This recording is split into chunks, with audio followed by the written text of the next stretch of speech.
અમરેલી જિલ્લાના બગસરા શહેરમાં રાજ્ય સરકાર દ્વારા રૂપિયા 4.50 કરોડના ખર્ચે નિર્મિત અતિ આધુનિક સરકારી હોસ્પિટલનું લોકાર્પણ કરવામાં આવ્યું છે।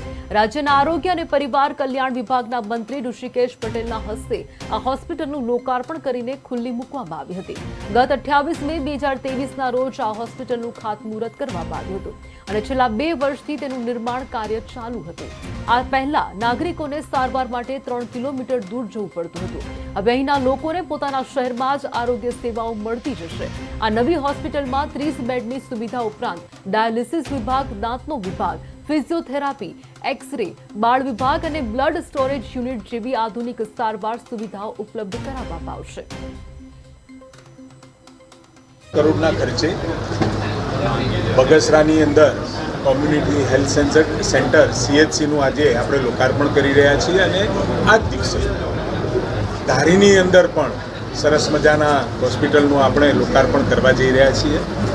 એટલે આજ વિધાનસભાને 2 સુંદર મજાના સારી સગવડો ધરાવતા બંને હોસ્પિટલ્સ મળી રહ્યા છે અને આ આરોગ્યની સુવિધાઓ ક્રમશઃ વધતી રહે એના માટે રાજ્ય સરકારે હંમેશા એના એક્શન પ્લાન પ્રમાણે દર વર્ષે કેટલા PHC, CHC, સબ સેન્ટર અને આરોગ્યની સુવિધાઓ વધારવા અને સાથે લેબોરેટરી ટેસ્ટ વધારવા માટેની પણ વ્યવસ્થાઓ રાજ્ય સરકાર કરી રહી છે।